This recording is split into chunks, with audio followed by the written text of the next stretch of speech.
Ok, bueno, buenas noches. Vamos a comenzar con la sesión 5 de la clase o de la materia de cultura y civilizaciones angloparlantes.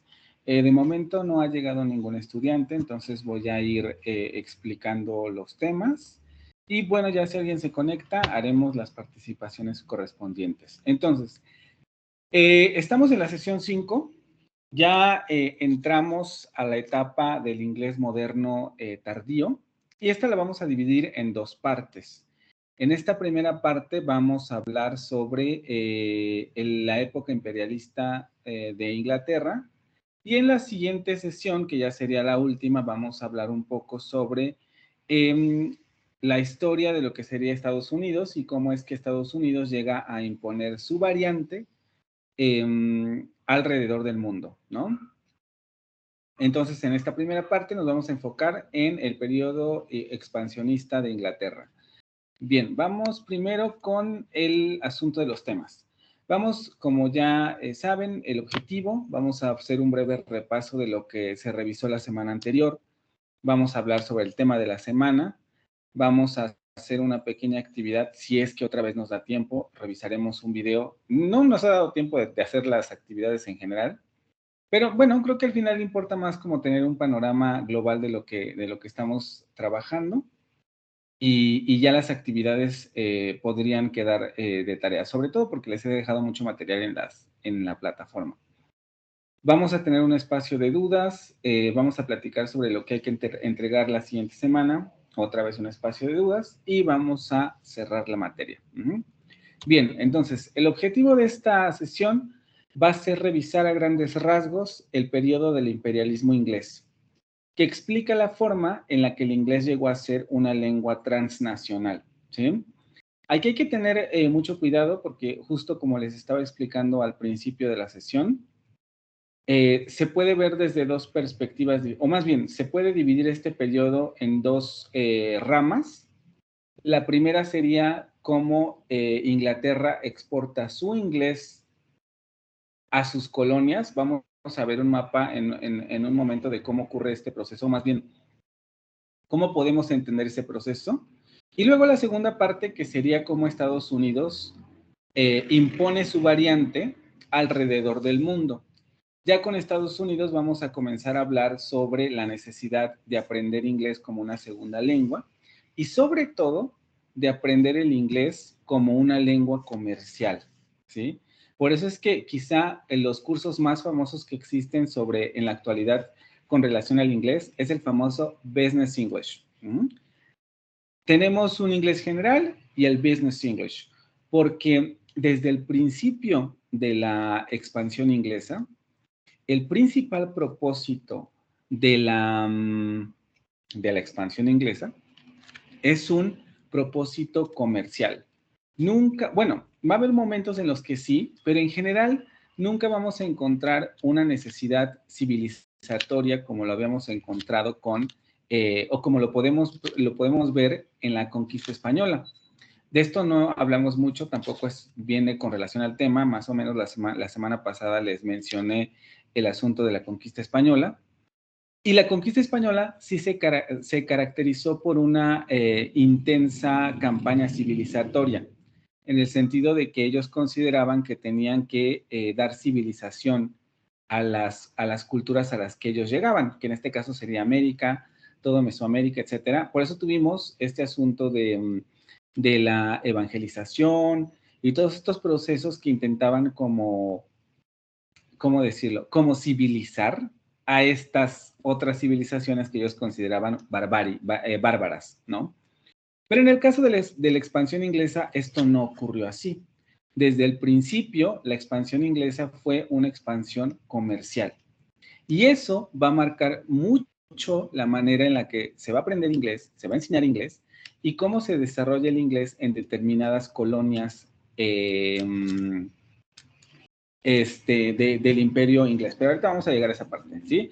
Entonces vamos a tratar de dar un marco general sobre esto y vamos a comenzar entonces con la semana anterior. Ya nos conectamos aquí algunas personas, entonces vamos a tratar de hacer las participaciones. Emilio, Alonso.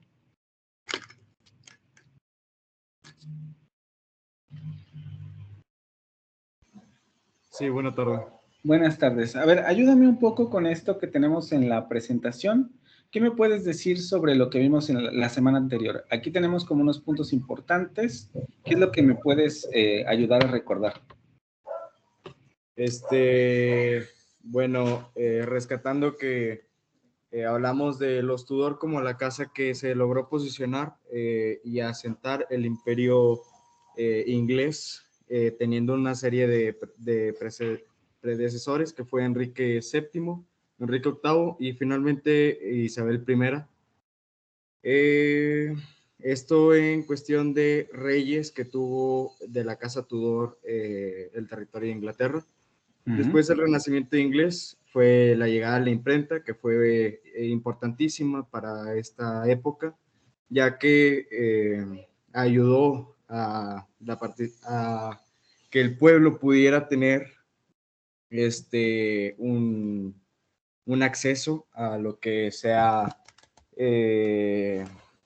digamos, obras literarias para el culto, no solamente del pueblo, sino también de la nobleza. Después, la iglesia anglicana, que fue la iglesia que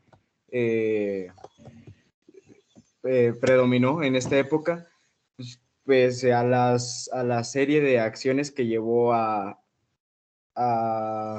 cambiar de la iglesia católica que ya tenían establecidas a cambiar a la iglesia anglicana. Recordemos que fue una serie de cambios que se llevó porque la iglesia católica no permitía los divorcios en los reyes y pues bueno, hay este conflicto de intereses y después se nombra a la iglesia anglicana para que digamos, el referente más alto de esta iglesia diera la bendición al rey para que se pudiera desposar de la que era la antigua reina y pudiera esposar a otra nueva. El conflicto con España, aquí sí, ya a partir de aquí ya no le podría ayudar más. Creo que hasta aquí tengo más o menos una idea. Ok, a ver, Iraní Guadalupe, ¿nos puedes ayudar con alguna otra cosa?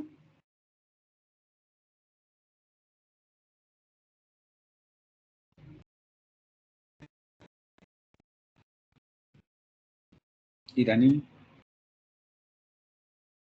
O Carla, ok, ya abrió el micrófono. Sí, aquí estoy. Nos quedamos en el conflicto, en el consolidación de cambios lingüísticos. Más o menos hablamos de esto la semana pasada. De lo que te acuerdes, tampoco es un examen ni nada, simplemente es como para ir monitoreando qué es lo que han ido aprendiendo, qué es lo que más o menos traen en la mente. Entonces, de lo que te acuerdes, incluso si es de lo que no dijo Emilio, otra cosa no importa.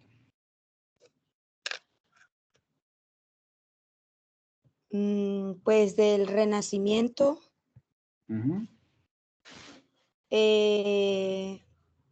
Se caracterizó por interés en la cultura clásica y también pues la filosofía humanista. Y ahí se desarrolló también del desarrollo del teatro, que fue el teatro en inglés que se manejó en ese periodo, que fue la creación de una de las obras de William. Bueno, creo varias, pero sí, él es el autor más importante. Sí. También florecimiento de la literatura, que fue la literatura igual inglesa. La música y el arte visual, igual. Algunas, no sé, figuras destacadas. Fue William Shakespeare, Christopher y John. Ok, Christopher Marlowe. Es que bueno, eso, sí. Ok, sí, en general está muy bien el resumen. Hay que recordar que esta época en particular, que sería siglo XVI y siglo XV, podemos resumirla como un periodo de consolidación del imperio. Todavía no le van a llamar imperio. Esto va a ocurrir hasta los Estuardo, que es la siguiente la siguiente casta política, por decirlo así, después de los Tudor, que ya le van a poner United Kingdom. Ya es cuando vamos a hablar oficialmente del imperio. Pero esta etapa es la que sienta las bases culturales, armamentísticas, etcétera, que van a permitir la posterior expansión de Inglaterra a territorios de ultramar. Ahorita que veamos el mapa, es un poco como importante destacar esa parte. Como una pequeña isla en donde nosotros, de momento, como nos hemos centrado mucho en la isla, parecería algo muy grande, pero cuando ya lo vemos en el mapa, es una isla relativamente, o más bien muy pequeña, que literalmente abarca prácticamente todo el mundo. O sea, no todo el mundo, pero está en todas partes, en todos los continentes del mundo. Inglaterra va a tener algunas colonias que van a hablar de uno de los imperios más grandes a nivel global e históricamente también, porque ni siquiera Roma llegó a tantos lugares, ¿no? Es el primer imperio que realmente se adueña de muchas porciones de territorio alrededor del mundo. Esto no quiere decir que sea la única, pero sí quiere decir que va a ser la más grande. Y todo eso ocurre gracias a este tipo de pequeños cambios, obviamente muchos otros. Por ejemplo, aquí no mencionamos, porque la vez pasada tampoco se mencionó, que durante el reinado de Enrique VIII se crea la Armada Naval Inglesa, que obviamente se va a ir fortaleciendo, y cuando lleguemos con Isabel I, esa Armada Inglesa es la que va a derrotar a la Armada Invencible Española en el conflicto con España. Y es muy importante esto del conflicto con España, porque justamente ese conflicto es el que va a detonar que Inglaterra busque alternativas a lo que en ese momento es el dominio español. En ese momento España pues está dominando en su territorio, pero domina prácticamente todo el mar Atlántico, porque fueron los primeros en llegar en América, 1492, ya tenían consolidadas sus colonias. Entonces España era el reino más poderoso de Europa en ese momento. Inglaterra no. Inglaterra se va a convertir después en ese reino, pero en este momento Inglaterra no, y por eso es que entra en conflicto con el Imperio Español. Esa derrota de la Armada Invencible Española por parte de la Armada Naval Inglesa es muy importante porque va a marcar ese inicio. Y otro de los puntos trascendentes es que se dan una consolidación de cambios lingüísticos importantes. ¿Por qué es importante esto? Porque a pesar de que no nos va a dar tiempo de revisar todas esas minucias, creo que eso es algo que, por ejemplo, en el libro que les compartí, ya ustedes podrán revisarlo de manera particular. Pero mucho de la homogeneidad que el día de hoy el inglés comparte alrededor del mundo, es decir, a pesar de que hay muchas diferencias, si uno realmente lo estudia, y es un poco el ejercicio que quiero que hagan con el video que les voy a compartir por ahí por el jueves y viernes, y uno escucha los acentos que hay alrededor del mundo, uno se puede percatar que son comprensibles mutuamente. Y esa homogeneidad se debe a que justamente en este periodo en el que comienzan a expandirse a otros lugares del mundo, empieza a expandirse a otros lados del mundo, Inglaterra, es porque ya el inglés se ha consolidado como una lengua que sí tiene variaciones, porque no vamos a negar que hay variaciones alrededor,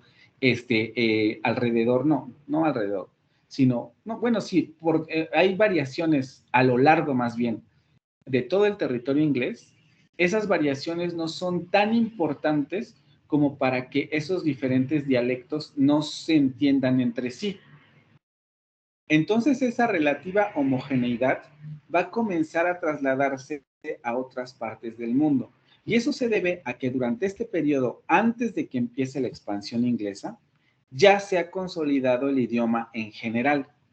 De hecho, podríamos decir que justamente la expansión inglesa va a mostrar o va a coadyuvar a que esa consolidación todavía crezca más, porque se tiene que simplificar la gramática, porque hay que escoger una variante estándar, porque hay que generar libros de texto para que otras personas aprendan el idioma. Sobre todo esto es una preocupación muy de Inglaterra, ¿vale? Porque incluso a pesar de que en estos momentos Estados Unidos sea el que exporta el mayor contenido cultural en el idioma inglés.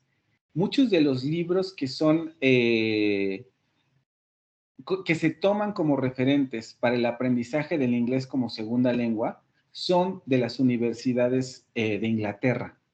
Esa es una cosa muy curiosa, ¿no? Por ejemplo, todos estos libros de gramática, de pronunciación, etcétera, los libros más recomendados vienen usualmente de Inglaterra, a pesar de que quien exporta más contenidos es Estados Unidos, ¿vale? Pero un poco regresando a esta parte, es porque estos cambios ya se consolidaron en este punto, ¿vale? Y aquí es donde más o menos nos quedamos. Ahora bien, ¿qué ocurre esta semana? Es un periodo muy largo. Probablemente no me dé tiempo de revisar todo. Voy a tratar de pasar de una manera muy rápida por este proceso. Ya aquí sí creo que tocaría que si a ustedes les ha interesado este tema, que yo espero que sí, porque a mí me parece que es una de las cosas más apasionantes de aprender un idioma y una lengua, porque te das cuenta que no es como solamente aprender gramática y vocabulario, sino que es aprender sobre la cultura de donde viene esa lengua.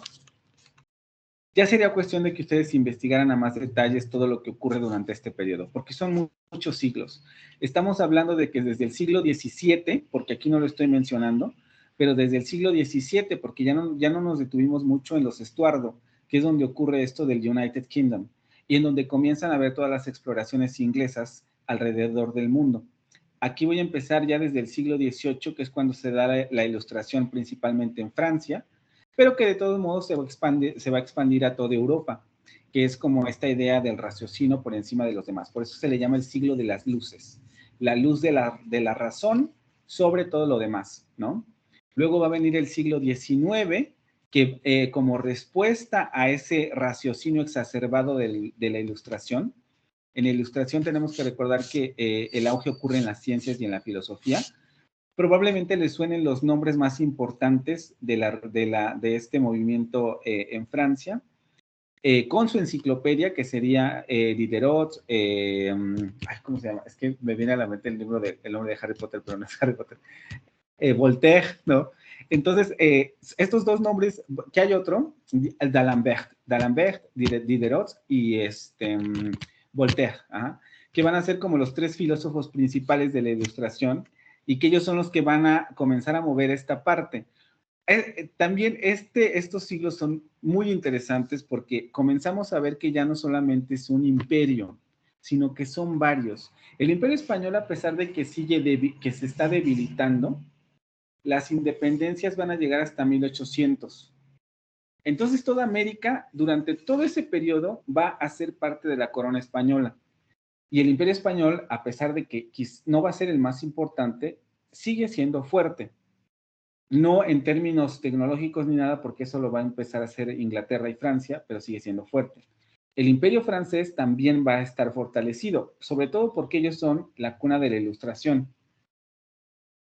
El Imperio inglés se va a comenzar a fortalecer con lo que viene, que sería el romanticismo y la revolución industrial. El romanticismo es un movimiento estético que ocurre como respuesta a la Ilustración. Y, ok, la Ilustración es la razón, entonces nosotros vamos a abanderar la emoción, por hacer un resumen muy rápido. Y esto viene desde Alemania e Inglaterra. Alemania todavía no se va a convertir en un imperio, pero van a empezar a haber visos.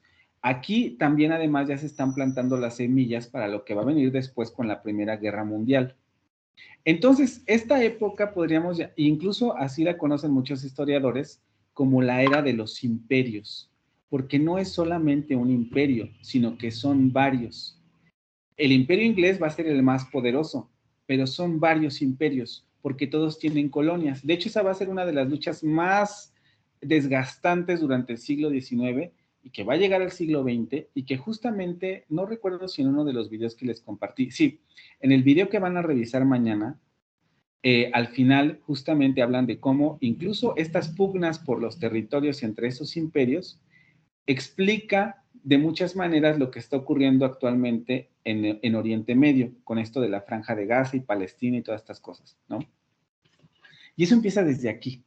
Entonces, responden con el romanticismo y además en el siglo XIX en Inglaterra se da la primera revolución industrial y esto es lo que va a catapultar a Inglaterra como la primer potencia durante este periodo, porque va a haber la introducción del ferrocarril, el vapor, etcétera, y obviamente eso les va a llevar pues al cielo en comparación con los demás. Y se va a seguir desarrollando esto. Obviamente aquí no vamos a comentar esto porque lo vamos a dejar para la siguiente semana, pero ya durante este periodo se da la independencia norteamericana. Norteamérica ya empieza a desarrollarse poco a poco. Y ya para el siglo XX vamos a tener primero la segunda revolución industrial. Aquí ya va a ser una revolución industrial, podríamos decir, global, porque ya va a venir de Alemania, Estados Unidos, Japón, Francia, Gran Bretaña. Después, la tercera revolución industrial, que es la que, según se comenta, vivimos durante el 1990, 2020 todavía, viene directamente de Estados Unidos, pero en este momento se da esa segunda revolución industrial, que muestra, justamente por el papel de estas potencias, que ya estamos hablando de varias potencias y no solamente de una. Y esto es lo que va a producir un poco lo que viene después con las guerras mundiales, porque al haber varias potencias van a entrar en conflicto cuando se empiecen a tocar sus intereses, ¿vale? Luego vienen las guerras mundiales, y esto es en realidad lo que va a marcar el fin del imperio inglés, pero no podemos decir que eso marca el fin de la historia del inglés como lengua universal o como lengua global, porque Estados Unidos entra al quite, por decirlo de alguna forma, y es entonces Estados Unidos el que va a comenzar a exportar este ideal globalizante que antes había tenido Inglaterra. Ocurre el periodo postindustrial, que ya podría ser más o menos después de la Segunda Guerra Mundial, hasta el surgimiento de las computadoras y las telecomunicaciones, porque después viene esta tercera revolución. Y durante el siglo XX, pues se da el fin del imperialismo. Inglés, porque español ya había ocurrido antes, pero el inglés es y el alemán y el francés se ha dado durante este periodo, y es cuando empiezan a surgir un montón de naciones que vamos a ver en el mapa que sigue. Entonces, este es un telón cultural muy rápido de todos esos siglos. Les digo, creo que aquí ya les tocaría a ustedes investigar un poco más. Ahora, en Inglaterra también ocurren un montón de eventos que no voy a poder y que no vamos a poder describir aquí. Ya sería cuestión de que ustedes investigaran sobre cada uno de estos temas. La era isabelina la seguimos contemplando porque es la era base. De ahí se asientan este ideal imperialista. 1558, 1603. Luego tenemos la época jacobea, que es la época de los Estuardo, que va a comenzar en el siglo XVII hasta mediados del siglo XVIII, que es también cuando van a comenzar todas estos viajes de expedición para comenzar a explorar territorios por la competencia con España. Eso lo vamos a ver ya, sí, la siguiente semana, porque vamos a hablar de cómo surge Estados Unidos. Viene la Revolución Inglesa, que va a ser un conflicto civil interno muy importante, porque va a ser un intento de instaurar la república, pero no se va a poder por muchas circunstancias en Inglaterra. Después va a venir este periodo de la restauración inglesa, que es cuando regresa la monarquía al poder en Inglaterra, pero como ya habían tenido toda esta experimentación con la república, y por antecedentes de los anglonormandos, esto también es muy interesante porque todo esto viene desde allá. Viene la restauración, la revolución gloriosa, que ya va a ser como una amalgama entre el parlamento y la corona, que es lo que actualmente tenemos ahora, ¿no? El parlamento y la corona de la mano, la corona un poco como sobajada al parlamento, pero sin dejar de desaparecer. Entonces, tenemos esta situación extraña para nosotros, porque para ellos es muy normal, de tener una institución monárquica como la realeza y una institución hasta cierto punto republicana democrática como el parlamento. Va a venir la época georgiana en el siglo XVIII. Esto tampoco lo vamos a trabajar tanto, pero va a ser una época muy interesante, sobre todo por los escritores que surgen aquí. Va a ser la época en la que se consolida la novela como género literario. Y algo que yo no sabía, que hace poco lo estuve investigando, pero justamente viene de la mano con mujeres escritoras en toda Europa. Pero unas de las más importantes van a venir de la época inglesa en este siglo, que obviamente se van a redescubrir hasta después, pero que van a ser el parteaguas para el desarrollo posterior de la novela en toda Europa y Rusia. Y estoy hablando específicamente de Jane Austen y de las hermanas Brontë, que vamos a revisar un poco, a ver si nos da tiempo de hablar de ellas, no creo, pero las voy a mencionar en algún punto. Y luego, por último, la época victoriana, que viene de 1837 a 1901. Y esta época es en donde se consolida definitivamente el imperio inglés alrededor del mundo y en donde vamos a encontrar ahora sí a los grandes escritores, no porque los anteriores no hayan sido, sino porque estamos hablando de que la novela, en principio,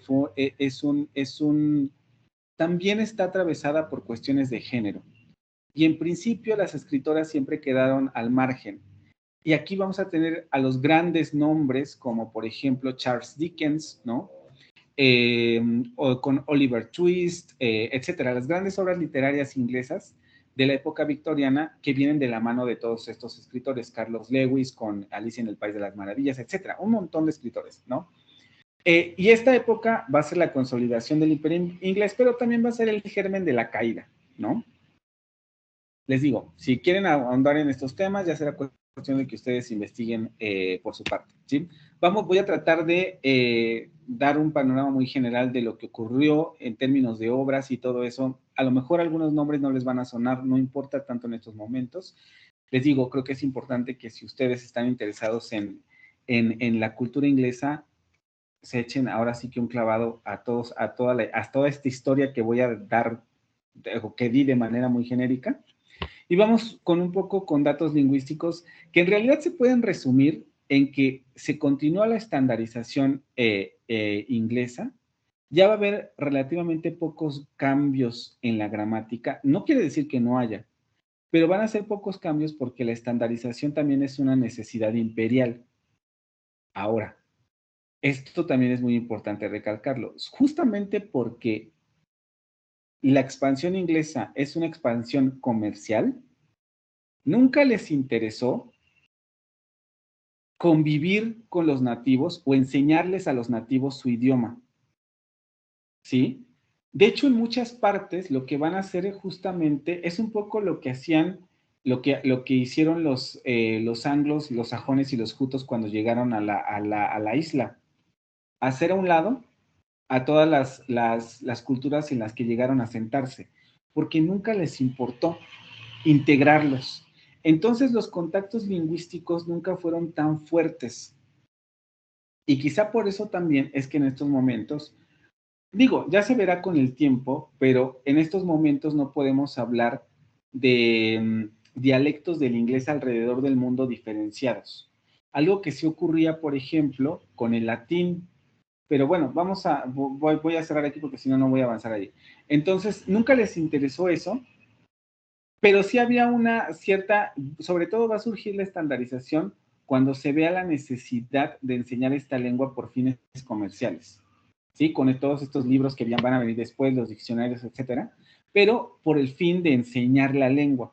Pero en principio, este no era una prioridad, ¿vale? Entonces, datos lingüísticos. Durante la era isabelina, el inglés estaba experimentando un periodo de expansión y enriquecimiento lingüístico. Esto ya lo vimos.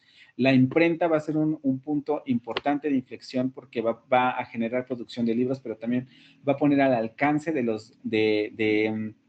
pueblo los libros, va a presionar la estandarización de la ortografía, ¿sí? Vamos a tener en este periodo también la primera gramática inglesa. Este es un parteaguas importante, aunque no necesariamente trascendental. Es decir, sí hay una necesidad de estandarización, pero es algo que usualmente se dice mucho y también en algunos de los videos que les voy a compartir se menciona, que, por ejemplo, en Inglaterra no tienen una Real Academia del Inglés, que es algo que sí tenemos en español, en francés, en italiano, en todas las lenguas romances, y hay como una necesidad de, ¿quién se va a encargar de decirnos cómo decir esta palabra o esta otra? En Inglaterra no existe esto, ¿sí?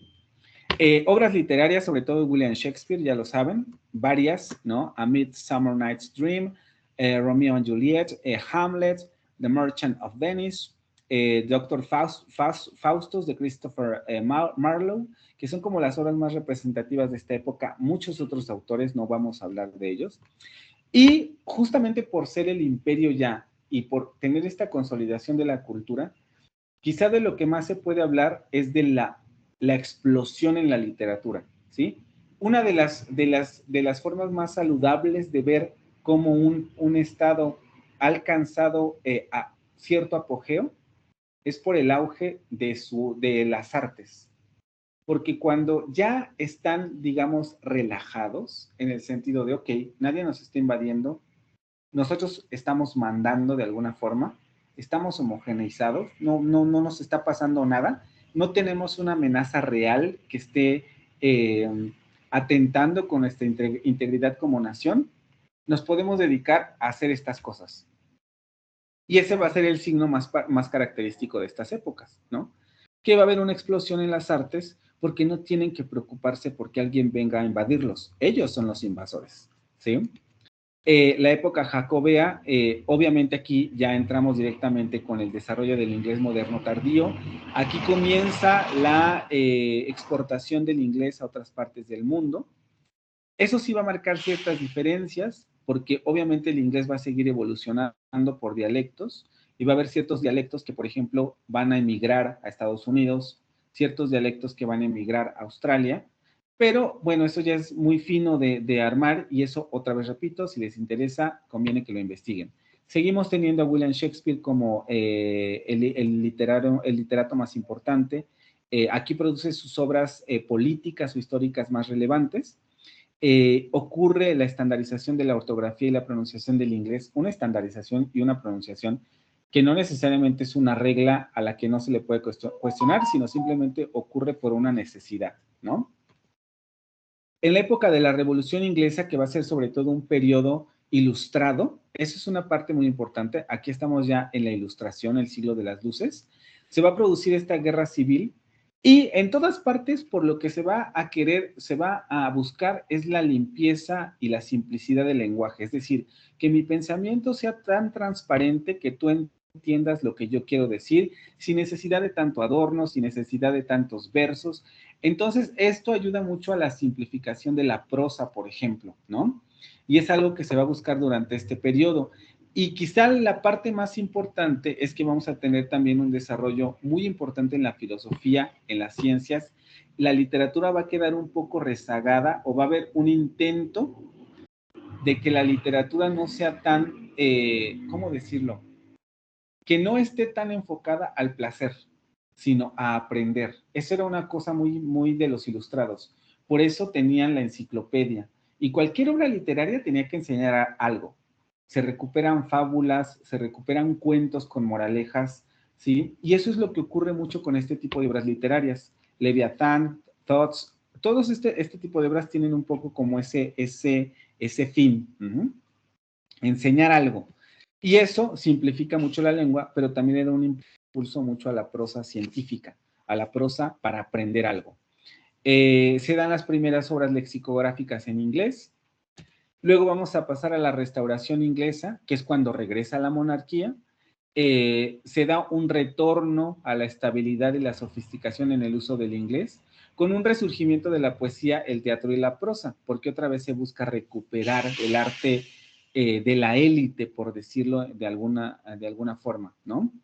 Vamos a tener obras como estas, The Man of Mud, A Paradise Regained, Absalom and Architoph, que son obras también muy de transición, ¿sí? Aquí hay que pensar que está también habiendo una transición, se está consolidando el imperio como tal, imperio ya ahora sí, y se está gestando esta transición entre la monarquía y el parlamento, ese juego, esa pelea, que va a consolidar en el actual marco político en inglés, ¿no? La época georgiana, que es lo que les decía, ya aquí ya tenemos la consolidación, es cuando podemos decir ya, Inglaterra es como lo conocemos al día de hoy. Obviamente va a haber toda una transformación por las revoluciones que van a seguir, que van a venir después, pero ya para este entonces Inglaterra ya sentó todas las bases para convertirse en lo que conocemos hoy. Entonces, durante la época georgiana, el inglés va a experimentar un desarrollo significativo debido a la ilustración y a la revolución industrial, ¿sí? con un enfoque en el lenguaje científico y técnico. Aquí entramos también directamente a la revolución industrial. Las enciclopedias ilustradas van a influir en el desarrollo del inglés moderno. Va a ser la primera vez que el inglés también va a imponer lenguaje científico al exterior, primero porque tiene sus colonias, pero además porque ya va a comenzar a hablar al tú por tú con los ilustrados franceses, y todavía más, los va a sobrepasar, porque como aquí ya vamos a tener desarrollo científico en serio, o sea, no quiere decir que en Francia no lo hubiera, sino que en Francia todavía estaban mucho en el pensamiento, en decir, ¿qué es la ciencia? Bla, bla, bla, bla, bla, bla, las matemáticas, bla, bla, bla. Y ya ellos van a poner esto en marcha y van a comenzar a generar tecnología.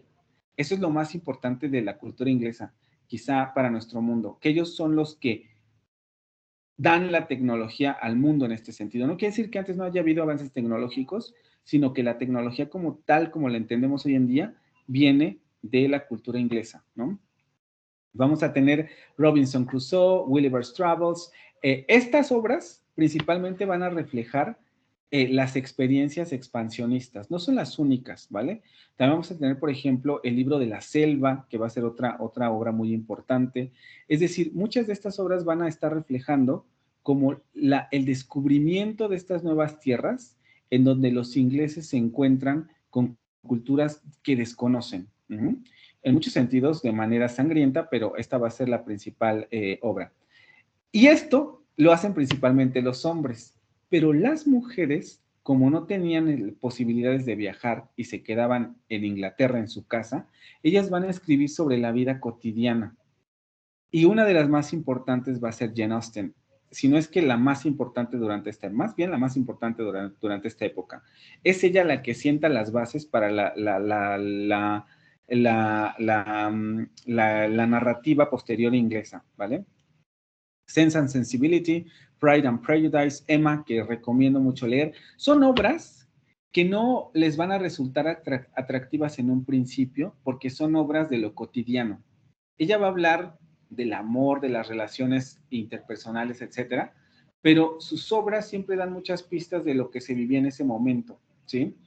Entonces, no son de grandes acontecimientos, no son los viajes de Gulliver, no son el libro de la selva, pero sí son obras que dan muchas pistas y son obras de mucha inteligencia sobre lo que se vivía en el contexto de esa época, ¿vale?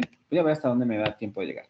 Luego viene el periodo victoriano, que ya va a hacer el crecimiento exponencial en la producción literaria y una expansión del inglés debido a que el imperio británico se consolida. Aquí se consolida el mapa del imperio. A eso sí nos va a dar tiempo de llegar. Ahorita lo vamos a ver. Va a comenzar a surgir la necesidad de estas grandes obras como el Oxford English Dictionary, que va a influir en la estandarización del inglés, y para recuperar palabras de uso, ejemplos de uso, etcétera. Y también porque ya se está percibiendo que está habiendo varios ingleses alrededor del mundo, ¿sí? Y entonces eso ya genera como cierta tensión porque ¿cómo nos podemos comunicar con nosotros si no tenemos una estandarización? No se van a preocupar tanto por estandarizar, pero sí va a haber una necesidad de decir, ok, pero sí tenemos que poner algunas reglas, ¿no?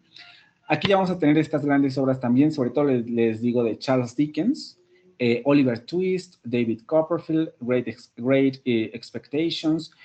Vamos a tener a otras mujeres escribiendo también como Emily Brontë, Charlotte Brontë, Cumbres Borrascosas, que es la traducción de Wuthering Heights, y lo traduzco porque es la obra más importante de esta época, y sobre todo de Emily Brontë. También porque van a sentar mucho de las bases de la literatura psicológica posterior, ¿sí? O sea, todo lo que después van a escribir en Rusia, van a tener mucha influencia de estas obras, aunque no lo reconozcan, ¿vale? Y bueno, el Imperio Inglés va a terminar, el periodo victoriano termina en 1901, que es más o menos cuando ya se está gestando la Primera Guerra Mundial. En la Primera Guerra Mundial vamos a tener que las grandes potencias se van a pelear. Inglaterra, Alemania, Francia, Japón, Rusia. Estados Unidos todavía no entra, ¿sí? Recuerden que Estados Unidos está del otro lado, desarrollándose, y además está viviendo la crisis de 1929. Entonces, la Primera Guerra Mundial va a derrumbar o va a dar el primer martillazo, por decirlo así, al imperio que ya estaba en sus últimas. La Segunda Guerra Mundial lo va a destruir definitivamente, porque Alemania, al invadir prácticamente a toda Europa, va a demostrar que Inglaterra ya no es tan fuerte, porque Inglaterra no va a poder detener a los alemanes. Van a bombardear Inglaterra, van a dejar a Inglaterra muy, ¿cómo decir?, encarecida, y la Segunda Guerra Mundial tiene mucho que ver con el endeudamiento de los países europeos con Estados Unidos. Estados Unidos presta dinero para armamento. Entonces, esto va a producir mucho que cuando se termine la guerra, Estados Unidos pueda decir, ustedes me deben todo esto. Además, yo ayudé en la guerra. Ustedes me tienen que obedecer a mí. Y eso ya pone el punto final al Imperio Inglés, ¿vale? Pero ya se va gestando desde acá. No nos vamos a poder meter tanto en eso, pero vamos a pasar al siguiente mapa. En este mapa, ustedes pueden ver, es un mapa del Imperio Inglés anacrónico. Es decir, aquí no está considerando cómo se fueron añadiendo todas estas zonas al imperio, sino que es como si viéramos una foto de todos los territorios que Inglaterra ocupó durante este periodo. Ustedes pueden ver que son un montón. Y me interesaba darles este mapa porque si el video que les voy a compartir el jueves, este muchacho habla, o el maestro, perdón, hace una recopilación de varios acentos del idioma inglés. Perdón. Y muchos de los que van a ver en ese video vienen de las zonas que están coloreadas con rosa, que pertenecieron en su momento al Imperio Inglés. Principalmente podemos hablar de India, que es un lugar en donde se habla inglés, aunque no sea la lengua oficial. No todos lo hablan y eso es una parte muy importante, pero esto tiene que ver también mucho con la política imperialista británica. Les repito, nunca les importó civilizar a las colonias. Por lo tanto, nunca les interesó enseñar su lengua a los nativos. En algunos lugares, como en Estados Unidos, se habla inglés porque los conquistadores destruyeron a todas las poblaciones que había en esos lugares. Entonces, ellos procrearon una civilización, pero de ingleses que venían de Inglaterra. Nunca hubo una mezcla, bueno, hubo mezclas, pero no hubo una mezcla tan importante como lo que ocurrió en América Latina, ¿vale? Australia. En Australia también se habla inglés porque cuando llegaron los ingleses justamente, la isla un poco estaba deshabitada, no quiere decir que no había habitantes, pero quiere decir que encontraron poca resistencia y cuando la encontraban, literalmente se los mataban. Pero Australia también habla inglés porque Australia es un país que se creó con reos. Todos los reos que no cabían en Gran Bretaña eran trasladados a Australia. Entonces, ahí procrearon, tuvieron hijos, descendencia, y esos fueron los que habitaron Australia. Entonces, en Australia se habla inglés, no porque haya habido una enseñanza del inglés, sino porque se apropiaron de la isla, ¿vale? Lo mismo ocurre en Nueva Zelanda, en Canadá también ocurre lo mismo. Esa es una historia también muy importante porque ahí se enfrentan con los franceses y ahí tienen que convivir los dos. Actualmente en Quebec se habla francés e inglés porque no pudieron sacarlos completamente. En la India, por ejemplo, no se alcanzó este proceso porque en la India nunca les interesó colonizar. Y era tanta gente y aparte sus intereses fueron tan comerciales que nunca les interesó enseñar la lengua. Entonces, en la actualidad, en la India, aunque se habla esa lengua, el inglés es minoritaria, ¿sí? Entonces, en muchos casos dependió de cómo llegaron los ingleses a esos territorios, que no fue el caso de los otros imperios, como el Imperio Español, el Imperio Francés, etcétera, en donde sí había una intención civilizatoria. En Sudáfrica ocurrió también lo mismo, nunca hubo una intención civilizatoria. Hicieron su colonia, crecieron, y el inglés, y por eso también a veces el inglés convive con otras lenguas, porque nunca les interesó hacer del inglés la lengua oficial de ese estado, lo que ocurre en Sudáfrica también. Entonces, este mapa solo es para que vean por qué en determinados lugares se habla inglés como primera lengua o como segunda lengua. Pero esto solamente estamos hablando del Imperio Inglés. Después, cuando llegue Estados Unidos, lo que va a ocurrir es que literalmente o más bien prácticamente todo el mundo tiene que integrarse a este mapa. No es que en Rusia se va a hablar inglés como segunda lengua, no es que en México vamos a hablar inglés como segunda lengua, pero todos tenemos la necesidad de aprender ese lenguaje por intereses comerciales de relaciones, ¿no? Y eso podría decir, ya cuando hablamos del inglés norteamericano, ya va a incluir además a las zonas que en estos momentos están en gris, ¿vale? Porque ellos no van a adoptar el inglés como segunda lengua, pero la van a tener que aprender para interactuar en el mundo comercial contemporáneo, ¿vale? Aquí les iba yo a dar un breve resumen de cuándo ocurrieron la conquista y las independencias de estos lugares, pero ya no me va a dar tiempo. Entonces lo voy a dejar hasta aquí para que pasemos a hablar de la actividad que van a tener que realizar. Y también les iba a poner este video, pero quizá más bien se los comparto en la plataforma, porque les digo, es una cosa muy compleja. Yo les di un mapa muy general, más o menos para tratarles de explicar cómo ocurre esto, ¿sí? Pero bueno, ya será también cuestión de que ustedes investiguen más. Y les digo, es una historia muy apasionante porque además también durante este proceso hay mucha interacción con Francia, que es la otra lengua que están aprendiendo, ¿no? Y que también explica mucho de por qué en ciertos lugares se habla francés o se hablan las dos, francés e inglés, como en Canadá, ¿no?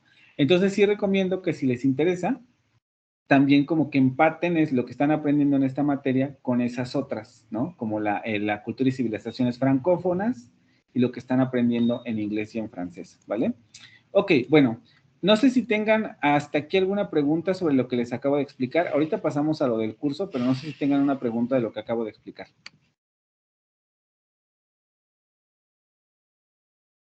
¿No? ¿Me pueden reaccionar con manitas solamente para que estar de que sí, todo está bien? Okay. Sí, todo bien. Ok.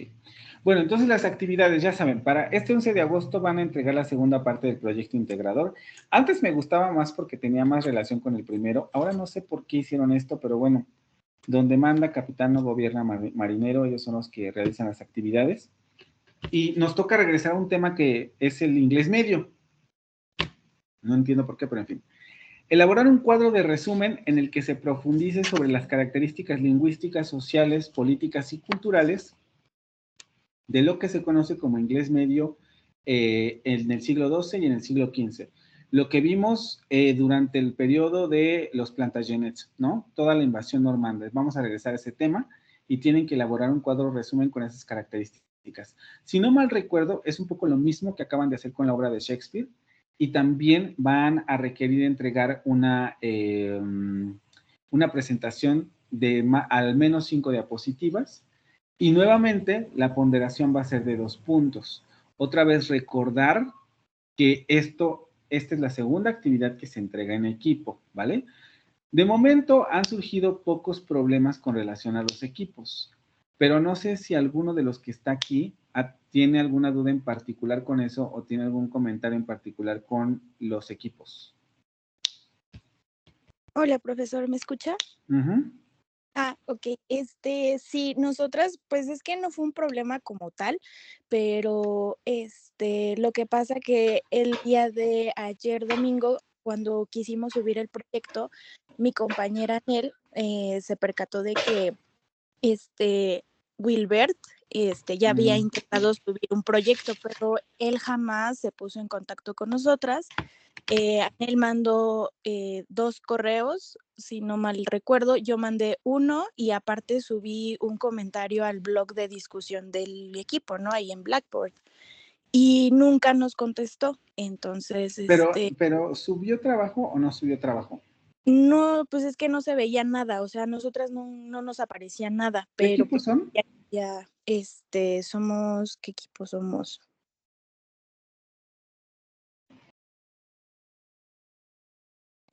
Ay, creo que es que dice equipo 1, equipo 1, Wilbert, Ok, Aniel ok. y sí. Entonces, Citlali Patricia San Juan. ¿Y quién es la otra compañera? Anel Constanza. Mire, si quiere, le dicto los de todo el equipo. Es Yasmín, Wilbert, Citlali, Anel, yo y Carla. Ok, pero el problema solamente sería de 3 estudiantes, o sea, ¿ustedes 2? Sí, nosotras dos que intentamos comunicarnos, pero yo al momento de ayer intentar subir nuestro proyecto, yo veía ya un intento, o sea, me aparecía como mi primer intento no calificado y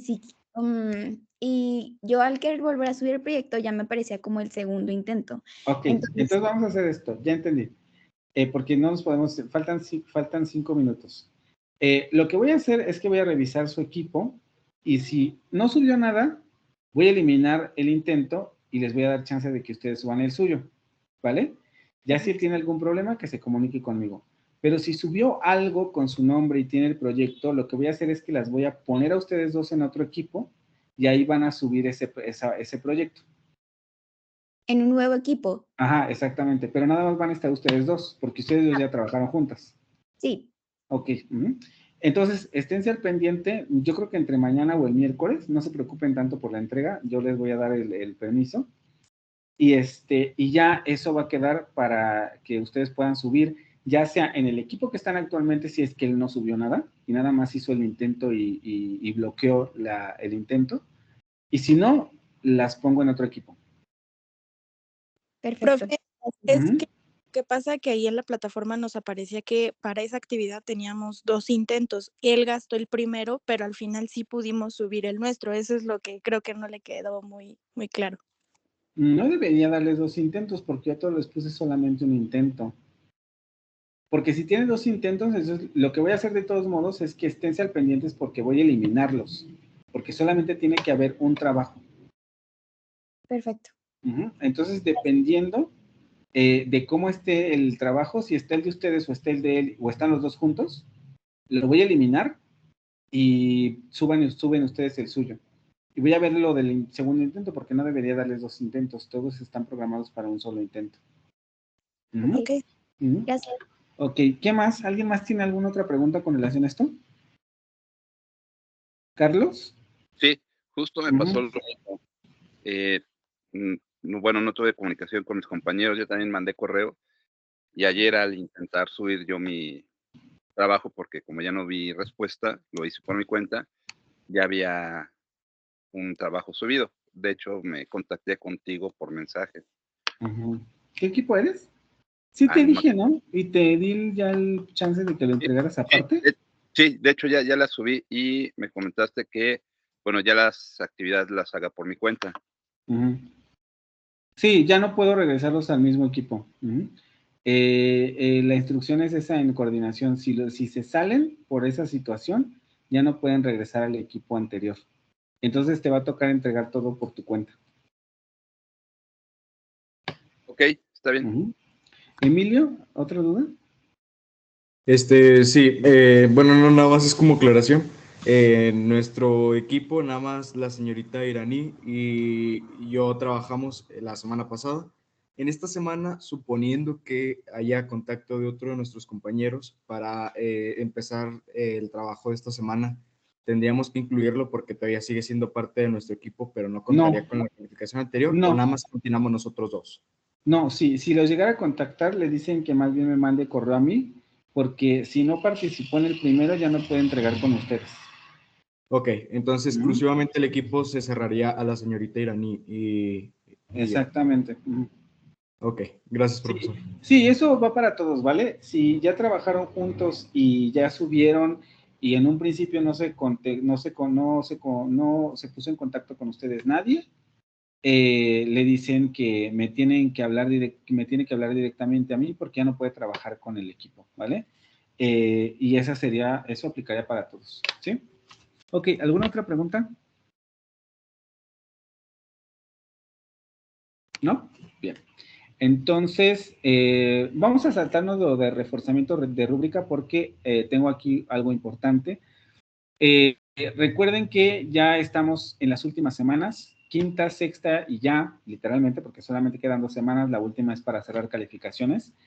Necesitamos que comiencen a realizar la evaluación estudiantil. Yo no la conozco bien porque a nosotros nos dan otro tipo de evaluaciones, pero creo que tiene que ver con evaluar a coordinación, evaluar al maestro, evaluar la plataforma, en fin. Entonces, por favor, realícenla. Tienen esta misma imagen en Blackboard. Aquí tienen el código QR para que puedan acceder. Tienen fecha límite el 23 de agosto, que es más o menos el viernes que se va a cerrar la materia, o más bien que se acaba el módulo, porque recuerden que la materia se cierra el 20. Y pues nada, hagan esta evaluación, por favor. Es muy importante contar con su participación. Yo sé que aquí solamente somos 2, 3, 4, 5 personas, pero para los que están viendo la grabación o para las otras personas que están viendo este video, es importante que hagan esta evaluación porque nos permite, ya sea el caso, mejorar, aunque siempre es un poco complicado por el tipo de licenciatura en el que estamos, pero se hace el esfuerzo, ¿no? Por mejorar el desempeño, por mejorar las condiciones, por ayudarles también a ustedes en una licenciatura que de por sí es difícil porque es en línea y sobre todo si tienen otras ocupaciones, pues todavía más, ¿no? Entonces, respóndanla para que también den su opinión sobre lo que han estado haciendo y aprendiendo durante este módulo. Por último, ya saben, el asunto de la integridad académica.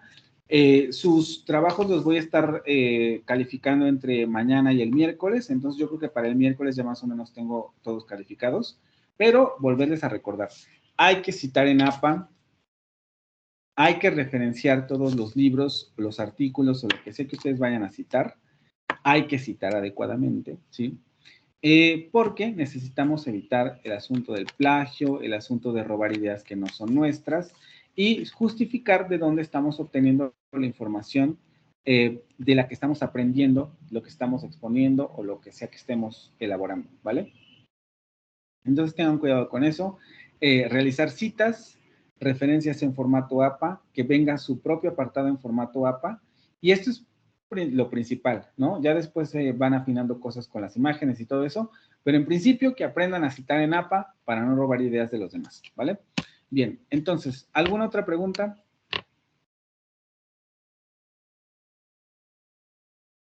¿No? Ninguna.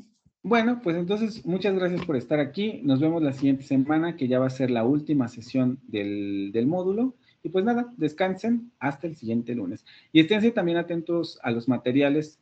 Yo sé que a lo mejor luego les comparto mucho, pero revisen lo que puedan, escuchen mientras van en el camino, en el camión o en donde sea los videos, los audios, porque pues algo aprenderán de ahí, ¿vale? Sobre todo porque aquí solamente les doy una embarradita de lo que van a ver a profundidad en esos materiales, ¿vale? Hasta luego, descansen. Gracias, buena tarde. Bye, bye. Buena tarde. Gracias, buena tarde. Buenas Bye. noches. Bye, bye.